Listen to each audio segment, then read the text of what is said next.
Hola. Ay, perdón.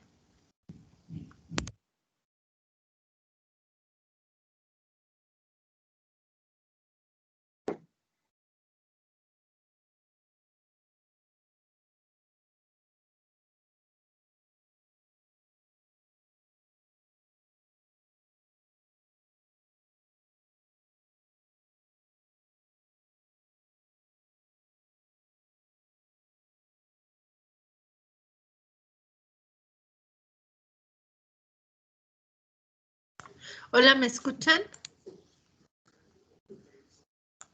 Hola, profa, sí. Hola, buenas tardes. Buenas tardes. Buenas tardes. Hola. Buenas tardes. Bien, voy a pasar a asistencia. A ver si ya están todos. Ok. Alberto González. Presente, profesora. Buenas tardes. Hola. Edwin. Lara. Presente, profa. Hola. Yolanda Leal. Presente. Hola. José Miguel Márquez. Presente, profesora. Brian Melchor. Presente, profa. Clara Montes. Margarita Pulido. Presente, profa. Hola. Diana Rodríguez. Presente, profa.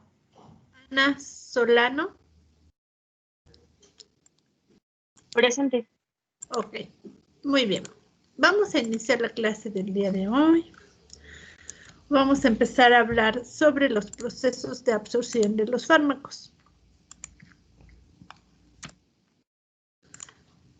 Y les voy a compartir mi pantalla.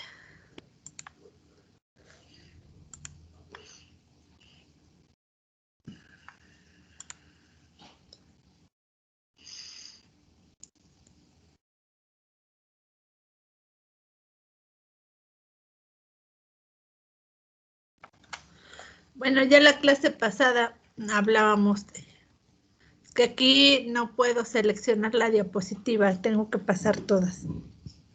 No sé por qué con otros grupos no me abre así. Con ustedes sí.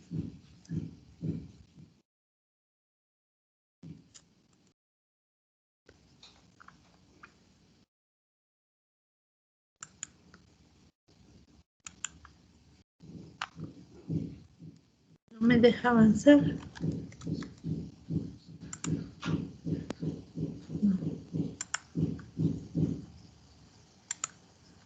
¿Sí lo ven? Sí, profesora. A ver.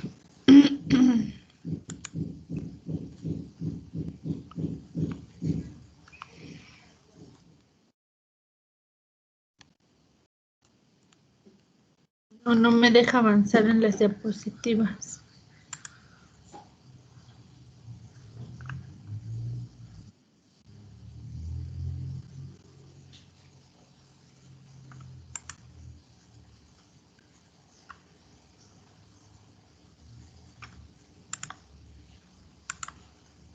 A ver.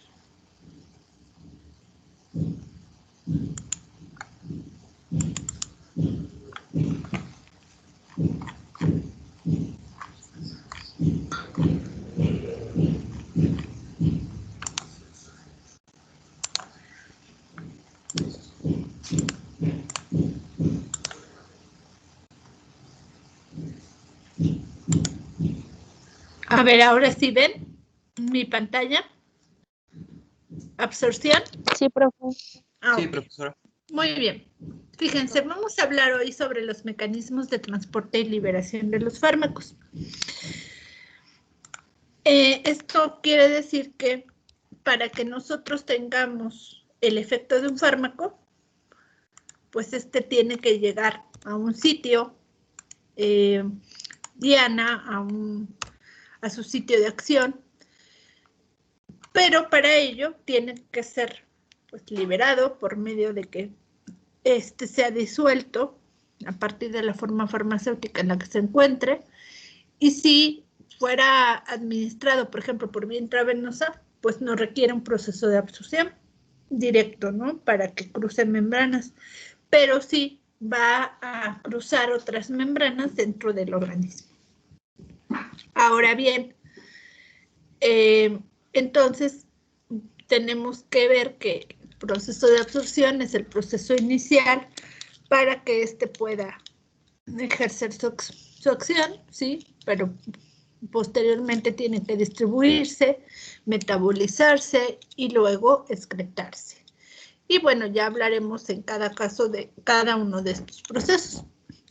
Entonces, en todos estos procesos que es la absorción, la distribución, el metabolismo, la excreción, tenemos que permitir o observar que el fármaco va a llevar a cabo el paso a través de diversas membranas celulares. ¿Y qué determina que el fármaco logre pasar todas las membranas celulares o no? O que pueda ir avanzando. Bueno, pues algunas características que le van a ayudar en este proceso será su tamaño, su estructura molecular, el grado de ionización, la solubilidad relativa que pueda tener en sus formas ionizadas y no ionizadas en los lípidos y su unión con proteínas séricas y tisulares. Ya la vez pasada les contaba que el fármaco puede estar o libre o unido a algunas macromoléculas, como pueden ser las proteínas, y es uno de los eventos más comunes que va a poder estar formando complejos con proteínas, entre otras macromoléculas. Entonces, el estado de ionización también va a ser importante porque de acuerdo a esto va a hacer que él pueda más fácil cruzar o no la membrana. Entonces vamos a remontarnos a los conceptos básicos de fisiología y cómo se lleva a cabo el transporte a través de las membranas para poder entender cómo es que los fármacos pueden cruzar estas membranas y ejercer todos estos procesos de absorción, distribución y metabolismo. Aquí los voy a poner con azulito, para que ustedes recuerden que todos ellos involucran el paso a través de membranas. Ya estoy un poco ronca porque llevo ratito hablando. Pero bien, fíjense, la membrana plasmática es una membrana más o menos permeable, semipermeable. Y también podemos decir que es selectivamente permeable. Lo voy a poner así como grande. Esta membrana está formada por una bicapa lipídica donde encontramos diversas proteínas transmembrana, ¿sí? Que son las proteínas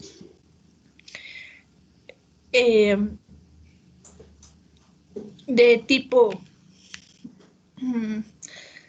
generalmente tienen alfa hélice que cruzan la membrana o que son proteínas transmembrana. Ahorita estaba pensando, tienen un nombre en particular, y que estas integrales de membrana, y las proteínas periféricas son las que se van a estar asociando a la membrana. Las vamos a encontrar fuera de la membrana, o sea, en la parte intracelular o extracelular, como pueden ver, la parte de fuera, no sé si ven el cursor, pero tenemos que estas proteínas tienen unos enlaces más débiles y pueden tenerlos con otras proteínas, como son las integrales, y estar ahí presentes o estar fuera de la membrana por uniones, por ejemplo, de tipo unión lípido o carbohidrato, como las de tipo GPI. Eso quiere decir que estamos ante una membrana que es semipermeable, que es selectiva para ciertas moléculas, es decir, que no todo la cruza, pero que hay procesos que pueden llevarse a cabo, por ejemplo, la difusión simple. Entonces podemos decir que las proteínas que están ahí insertadas en la bicapa, que son estructurales, que también están formando canales o que forman receptores que están dando señales de afuera hacia adentro de la célula, o otros transportadores, son todas estas proteínas transductores de las vías de señalización y generan señales ya sea eléctricas o químicas. Y estos van a ser un blanco perfecto para los fármacos, porque precisamente por ser transductores de señales, el fármaco es que puede mandar una señal que se traduce en una acción biológica. ¿Están de acuerdo? ¿Hasta ahí va claro? Sí, profesora. Ok. Sí, les pregunto en diferentes momentos porque puede que yo les esté mostrando la presentación y no me doy cuenta si ustedes me siguen escuchando. ¿Ok? Bueno, entonces les digo que aquí tenemos un primer tipo de transporte a través de la membrana, que es la difusión pasiva, y que es ese movimiento a través de la membrana que la mayoría de los fármacos llevan a cabo. ¿De qué va a depender? Pues del tamaño de la partícula o de la molécula del fármaco y de sus características físico-químicas. Otros tienen que llevar a cabo un transporte mediado por proteínas, que puede ser un transportador, ¿sí? Ya sea por transporte activo, que requiere energía, o por una difusión de tipo facilitada. Y entonces estos van a ser algunas de las formas en que los fármacos van a poder entrar y cruzar las membranas para realizar todos estos procesos que hemos dicho. Absorción, de distribución, de metabolismo y de excreción. ¿Ok? Entonces aquí nos proponen, esta es una imagen del Guttman and Gilman, donde nos dicen que los fármacos pueden llevar a cabo un transporte pasivo, incluso ustedes ven acá el transporte paracelular, entre membranas que están muy estrechamente interactuando, que pueden ser las gap junctions o uniones comunicantes, y donde el fármaco puede cruzar, pero no está cruzando directamente la membrana, sino esas uniones estrechas. Luego tenemos la difusión simple, que solo algunos pequeños y bastante liposolubles van a poder llevar a cabo.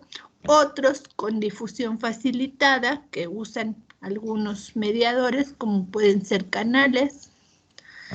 Otros que realizan un transporte activo, ¿sí?, que requiere de energía, pueden ser los transportadores de tipo ABC, las bombas sodio-potasio, incluso el transporte de tipo secundario, que ustedes recordarán que es del tipo cotransporte o contratransporte, también llamado antiporte, ¿sí? Este es antiporte, donde uno de los iones entra y otro sale, y el simporte, donde los dos van en el mismo sentido, ¿ok? O cotransporte. Entonces eso requiere de algunos tipos de cotransportadores, ¿ok? Hasta ahí queda claro entonces el panorama que tenemos para que se lleve a cabo el transporte de diferentes fármacos. Vamos a empezar por el transporte pasivo. Fíjense, las moléculas del fármaco generalmente van a ir por difusión a lo largo del gradiente de concentración. Y eso, bueno, pues tenemos una membrana que es semipermeable, y ustedes recordarán que en difusión simple las partículas se mueven en favor del gradiente de concentración, es decir, en favor del gradiente químico. Y que el flujo que se va a generar es directamente proporcional a la magnitud del gradiente de concentración a través de la membrana. También tiene que ver con el coeficiente de reparto lípido-agua, que es lo que les decía. La liposolubilidad o el coeficiente de partición, básicamente, que va a determinar este transporte y el área de superficie de la membrana, porque a mayor área, pues más lento va a ser este transporte. ¿Sí? ¿Hasta aquí va claro? Sí, profesora. Sí, profe. No todas las sustancias pueden lograr este transporte por difusión. Esto es lo ideal, que se transporten por difusión. Sin embargo, bueno, la ayuda de otras proteínas, que ya vieron cómo son los transportadores, pueden también facilitar mucho este proceso. Pero si se cumple con algunas condiciones, como un coeficiente de partición adecuado para atravesar la membrana, y la diferencia de concentración, entonces se va a poder lograr este transporte. Ahora, en un estado estable, fíjense, la concentración del fármaco no unido es la misma en ambos lados de la membrana, siempre y cuando no se esté hablando de un electrolito, ¿sí? Es decir, recuerden que el fármaco no unido es el fármaco libre. Entonces, en este caso, pues no va a haber diferencia entre la cantidad de fármaco no unido de uno y otro lado, ya que en este caso lo vamos a poder encontrar de esa manera. Cuando los compuestos son iónicos, ¿sí?, las concentraciones en estado estable van a depender del gradiente electroquímico. ¿Ustedes se acuerdan del gradiente electroquímico? Que es la combinación del gradiente químico y el gradiente eléctrico. Y el gradiente químico se basa en que el flujo se da en favor del gradiente de concentración, es decir, de donde está más concentrado hacia donde está más diluido, ¿verdad? Van a ir las sustancias. En cambio, en el gradiente eléctrico, el movimiento de los iones se da hacia la carga que los atrae. Es decir, un catión va a ir hacia el lado donde la carga es negativa. Un anión va a ir hacia donde la carga es positiva. Y combinando estos dos elementos, el fármaco que esté en un estado iónico va a ir en favor del gradiente electroquímico, y estas diferencias entre el lado extracelular e intracelular en cuanto al fármaco, también va a influir el pH que tengamos en el medio, ya sea intracelular y extracelular. ¿Qué quiere decir esto? Que el pH va a influir en que el fármaco esté de forma ionizada o no ionizada, y de esa manera ejerza su acción. Vamos a ver esto más a detalle. Fíjense, estos dos procesos, el del gradiente electroquímico y el pH, influyen en el estado de ionización, ¿sí? Ya que las moléculas del fármaco a cada lado de la membrana, ¿sí?, van a estar de forma ionizada o de forma no ionizada. ¿Cuál es la forma que favorece el paso a través de una membrana? Bueno, pues la no ionizada. Generalmente los fármacos los vamos a encontrar de forma no ionizada, como ácidos débiles o bases débiles, Pero bueno, ahorita vamos a hablar de esto. Aquí solo esta gráfica para recordarles que cuando tenemos un fármaco administrado e ingresa al cuerpo, va a empezar a absorberse, pero a la vez está generando sus metabolitos, o se empieza a metabolizar en cuanto ingresa al organismo. Es decir, tenemos una cinética de cómo va incrementando conforme se va absorbiendo. Es decir, la concentración del fármaco se incrementa en la medida que éste se absorba. Pero también va incrementando el fármaco metabolizado y también el fármaco que puede ser excretado, como ven en la línea rosa más gruesa, porque en la medida de que éste puede tener ciertas condiciones de ionización, vamos a ver, se va a facilitar que, por ejemplo, vaya a la orina, que se encuentra en un pH entre 4, 5 y 8, según se modifique, y de acuerdo a eso, se va a poder facilitar que el fármaco se elimine o se retenga. Y eso lo vamos a ver más adelante, pero solo quiero decirles que son factores muy importantes el estado de ionización del fármaco y el pH del medio que van a ayudar. Es decir, fíjense, nosotros damos una dosis del fármaco. Parte de esto se libera, pero tenemos que ver que un porcentaje va a irse absorbiendo, es decir, en la forma en que se vaya liberando, va a poder irse absorbiendo. Por eso son complementarios estos dos triángulos. A medida que se libera, se podría ir absorbiendo. ¿Qué quiere decir? Que vamos a obtener fármaco libre y ese fármaco libre va a poder estar en un estado ionizado o no ionizado. Luego, el fármaco podría unirse a proteínas o no, seguir de forma libre. Pero ese fármaco libre, pues también puede ser metabolizado. Y si se dan cuenta, hay tres recuadros que nos están diciendo en la parte externa que el fármaco puede tener acción terapéutica cuando se una a su receptor para generar el efecto terapéutico. Una vez que se separe de ese receptor, va a volver a su estado libre, donde puede ser metabolizado o se puede unir a otras macromoléculas, como pueden ser las proteínas. Pero también puede ir hacia reservorios tisulares y ahí mismo en esos tejidos donde se distribuye puede estar de forma unido o libre. ¿Ok? ¿Unido a qué? Otra vez a macromoléculas dependiendo de lo que le guste al fármaco. O sea, a la afinidad que tenga con diferentes proteínas, lípidos, no sé, carbohidratos.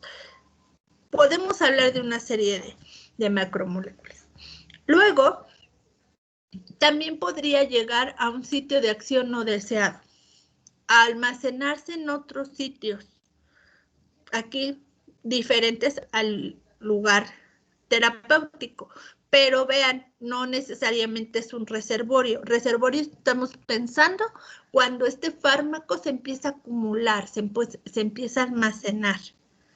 Y en la medida en que vaya a estos sitios y regrese a un estado libre, se sigue distribuyendo porque todo esto es dinámico. Imagínense que va todo el torrente sanguíneo, va a ir llegando a diferentes sitios y de entre ellos, por supuesto que va a ir a los diferentes órganos, pero también va a ayudar al proceso de excreción a través de la orina, a través de la saliva, a través de las lágrimas, a través de la bilis, por supuesto las heces, etcétera, ¿ok? O el sudor.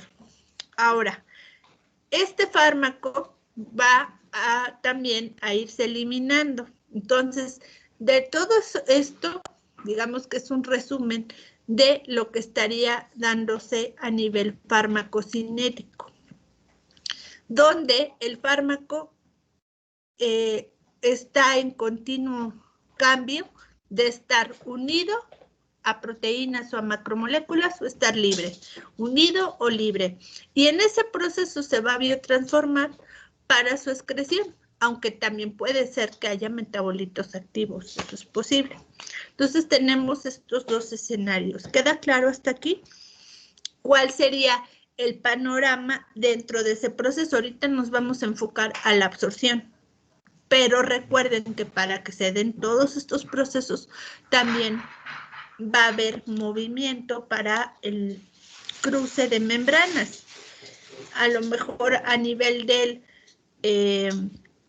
los túbulos renales, a nivel de que llegue a diferentes tejidos, entonces tiene que cruzar membranas de los adipocitos o membranas de tejidos, de tejido epitelial, etcétera, ¿sí? ¿Queda claro?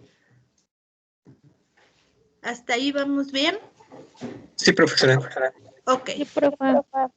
Bueno, vamos a ver entonces que el pH va a tener influencia en que los fármacos estén de forma ionizable.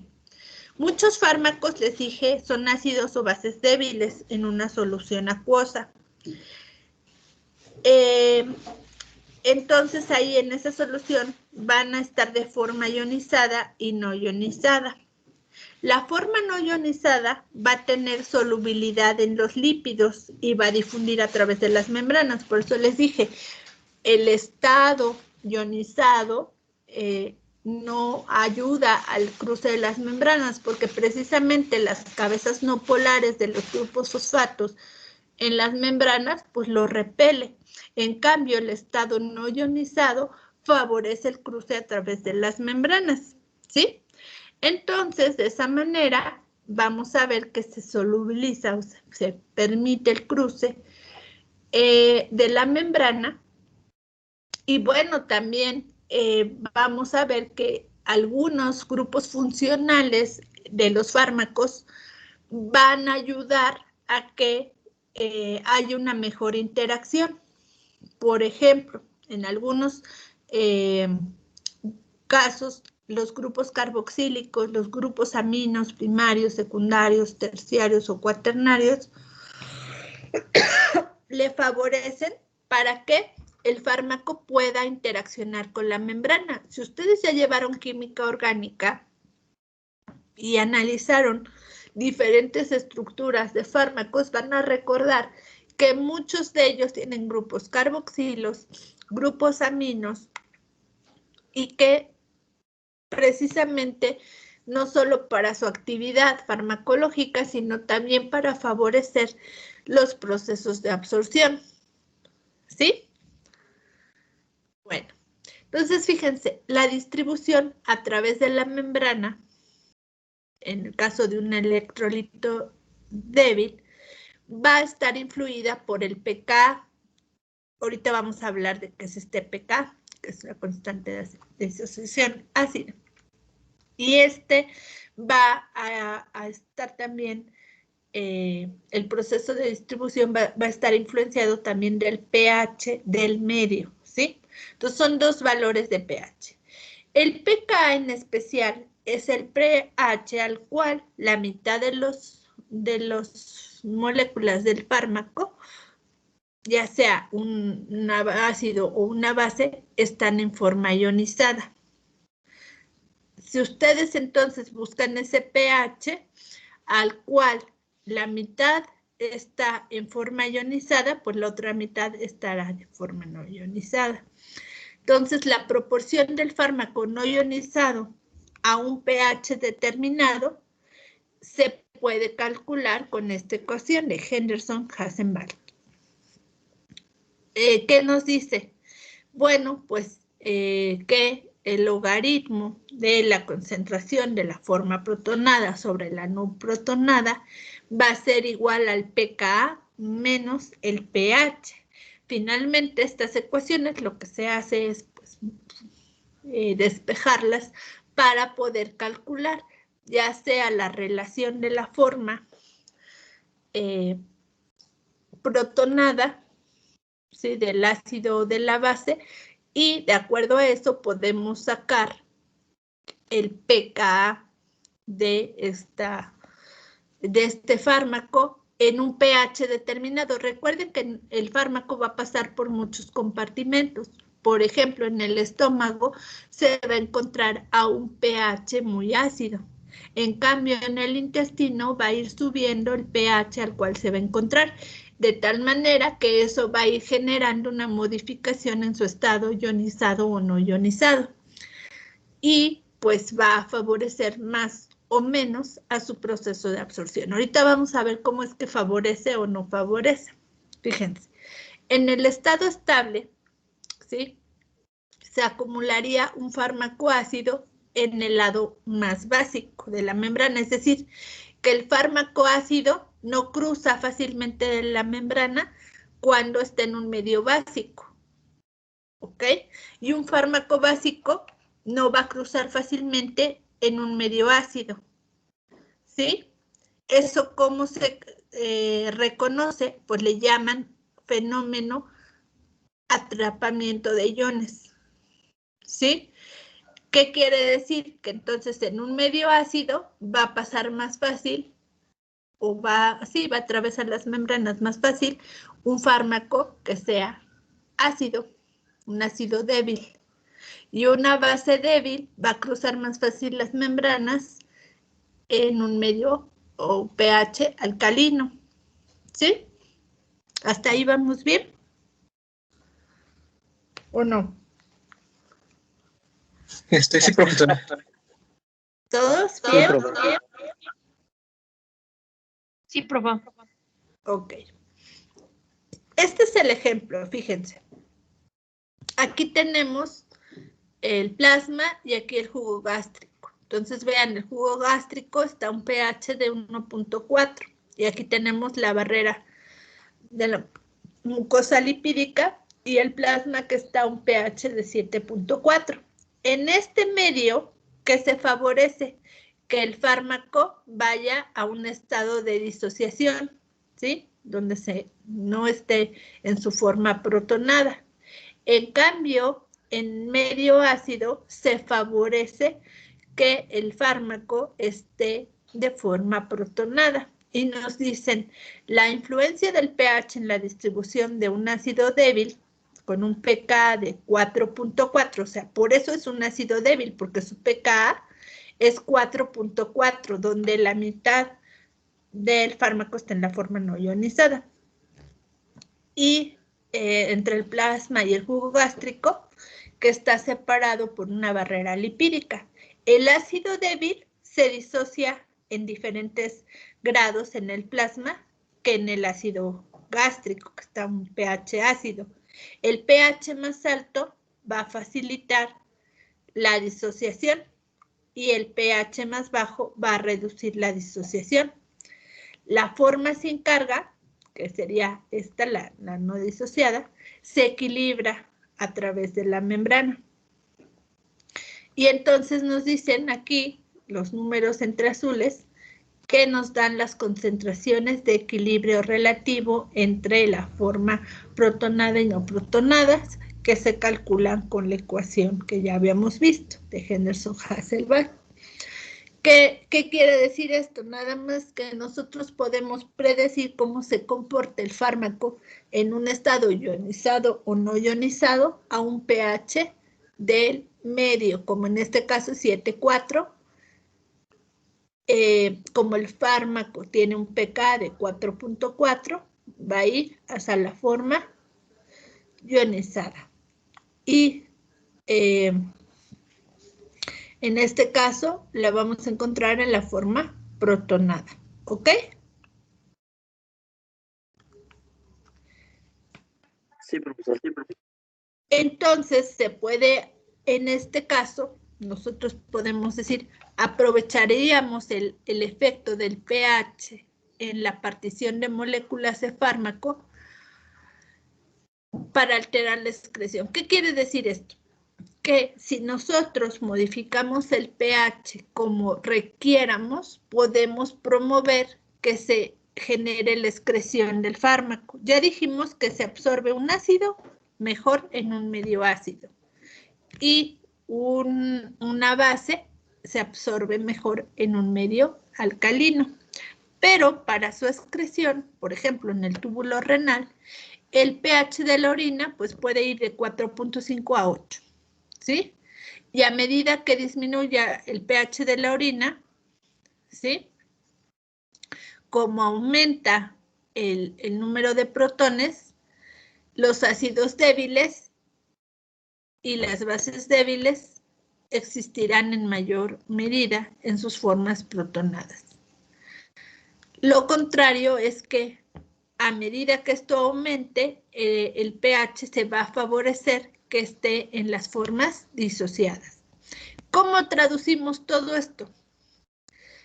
Que a un pH alcalino vamos a favorecer la eliminación de un ácido. A un pH ácido favoreceríamos la excreción de una base. Ahorita lo vamos a ver. La orina alcalina favorece la excreción de los ácidos débiles y la orina ácida favorece la excreción de bases débiles. ¿Sí me explico con esto? Sí, profesora. Sí, profa. Todo esto lo obtenemos de esta ecuación de Henderson-Hasselbalch, donde se va modificando, pero solo es un ejemplo para que ustedes vean cómo es que el pH tiene una influencia sobre el proceso de excreción, en este caso, o sobre el proceso de absorción. Y finalmente la conclusión es, la orina alcalina favorece la excreción de los ácidos débiles y la orina ácida favorece la excreción de las bases débiles. ¿Sí? Sí, profesora. Ok. Ahora bien, cuando los fármacos requieren de un transportador de membrana, entonces, bueno, ahí requieren una difusión mediada o facilitada. Esta difusión puede ser de varios tipos, ya sea facilitada, pero también puede ser por un transporte activo, cuando está mediada por una proteína. Pero centrémonos en la facilitada. En el caso de que sea facilitada, se media por un transportador. Y entonces, si no requiere energía, es porque el gradiente electroquímico a ese fármaco le está favoreciendo. Y recuerden, el gradiente electroquímico es esta combinación de la concentración, ¿no? Que esté fluyendo el fármaco en favor de su gradiente químico y en favor de su carga eléctrica, ¿no? En este caso, entonces, los transportadores facilitarían el movimiento de soluto, ya sea llevándolo hacia adentro o hacia afuera. Y eso va a depender precisamente del gradiente electroquímico. Aquí no hay inversión de energía, pero tiene que tener a su favor el gradiente electroquímico. ¿Ok? Ahora, sí, dicen, bueno, ¿podría ayudarle una proteína transportadora al fármaco? Sí, pero el requisito es que no puede ser ni cualquier proteína transportadora va a tener el gusto o afinidad por el fármaco, sino que tienen que ser muy afines. Por eso es que los fármacos se busca que tengan cierta estructura química, no solo para favorecerle su acción, sino también que pueda ser afín a un receptor, ya sea para transportarlo o para generar su efecto terapéutico, ¿sí? Entonces, fíjense, la proteína transportadora tiene que ser selectivo al fármaco y le va a ayudar a generar el transporte por difusión pasiva, también, pues, en el caso de que fuera un canal. Pero bueno, en este caso sería bastante lento. El otro caso es que se lleve a cabo un transporte activo y entonces sí se requiere energía y este tipo de movimiento iría en contra del gradiente electroquímico, puede ser saturable, tiene que ser muy selectivo, es decir, el fármaco puede utilizar un sistema de bombas o cualquier sistema que requiera el uso de energía, pero este también estará limitado porque sea bastante selectivo, porque pueda competir otra sustancia por el uso de ese transportador.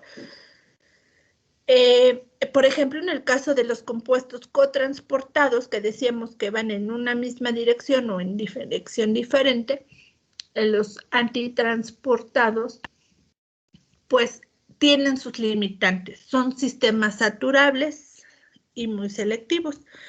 Entonces, hasta aquí, perdón, les estoy... Ay, oh, perdón, es que no sé qué le apreté. Hasta aquí, no sé si queda claro y estoy mostrando algunos de los ejemplos que pudiesen estarse empleando para el transporte de fármacos. Fíjense, en el caso del transporte activo, la sodio-potasio ATPasa sería un mecanismo de transporte activo bien importante, por ejemplo, para la digoxina en el tratamiento de la insuficiencia cardíaca. También otro de tipo ABC es el transportador que hidroliza el ATP para exportar también sustratos a través de las membranas, como puede ser la glucoproteína P, que es el ABCB1, y exporta compuestos muy grandes, que sean neutros o catiónicos de células, o sustratos fisiológicos, como pueden ser las hormonas esteroides, como la testosterona o progesterona. En el caso de la glucoproteína P, en el enterocito, va a limitar la absorción de algunos fármacos que se administran por vía oral. Y al exportarlos de regreso a la luz del tracto gastrointestinal después de la penetración de la membrana celular. Pues son ejemplos de cómo es que se puede llevar a cabo el transporte utilizando estos sistemas de transportadores que ya emplean energía, que pueden ser, les digo, saturables, que pueden modificarse en algún momento su acción.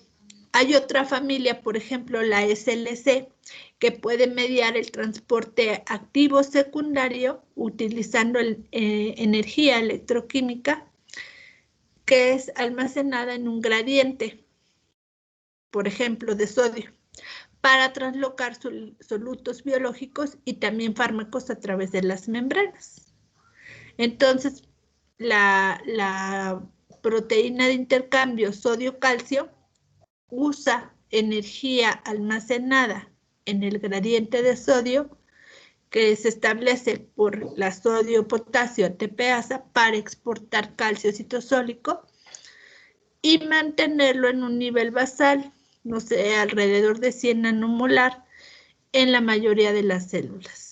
Entonces, son ejemplos que podemos encontrar. Otros, por ejemplo, transportadores de neurotransmisores, el de dopamina, el de noradrenalina, el de serotonina, son transportadores activos secundarios que también dependen de la energía almacenada en el gradiente generado a través de la membrana por sodio.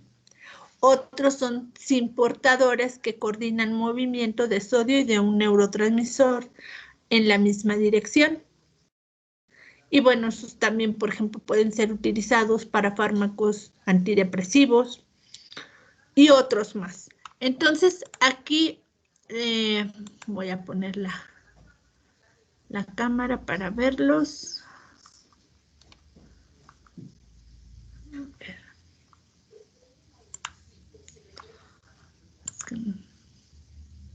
A ver.